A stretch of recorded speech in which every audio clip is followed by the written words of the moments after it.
Est-ce que tu sais quel est le moment le plus douloureux dans une vie? Ce n'est pas la chute, ce n'est pas l'échec.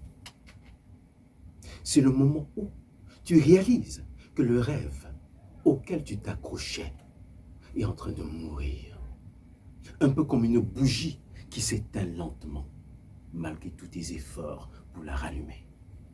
Et là, tu te demandes, tout ça pour ça? Bienvenue à la deuxième étape de notre parcours, reconnaître la perte de ses illusions.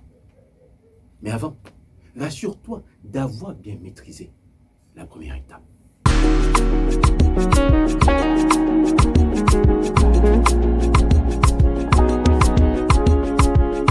Imagine, tu travailles des années sur un projet. Tu y mets ton énergie, ton argent, ton cœur. Et puis un matin, tu comprends que ça ne marchera pas. Tu as cru qu'un diplôme serait la clé magique. Mais la réalité du marché te gifle. Ça ne suffit pas. Et puis, il y a ces moments où, pour oublier tes désillusions, tu cherches des échappatoires. L'alcool, les distractions, la colère. Ça t'est déjà arrivé? Est-ce qu'il t'est déjà arrivé d'essayer de sauver quelque chose qui était déjà mort? Dans mon livre, Ma vie, la vie du poulet, il y a une scène marquante. Aïssatou, une commerçante passionnée, voit son commerce s'éteindre jour après jour. Elle se bat, mais tout s'écroule.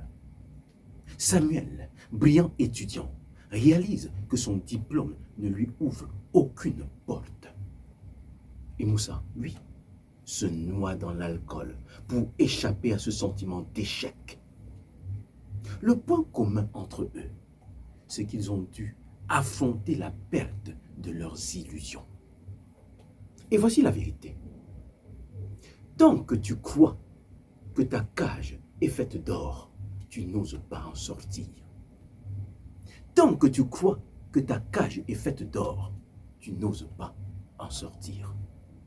Cette étape, c'est l'étape de la frustration, de la colère, du sentiment d'échec.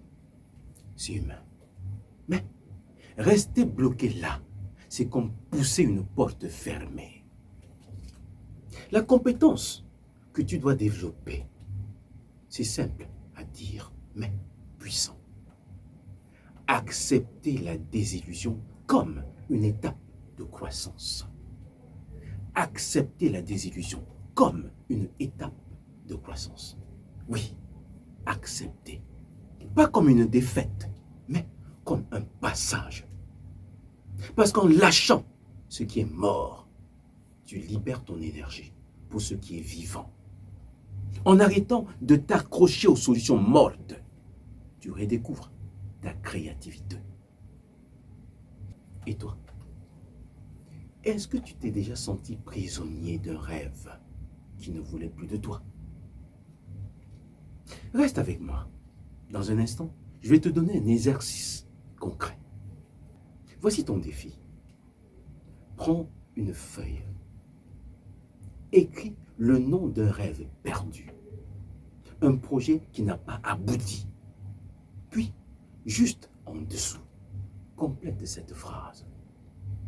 Ce que j'ai appris grâce à cet échec, c'est 3 points de suspension. Mentionne ce que l'échec t'a enseigné. Tu vas voir. Cette simple phrase transforme une déception en apprentissage.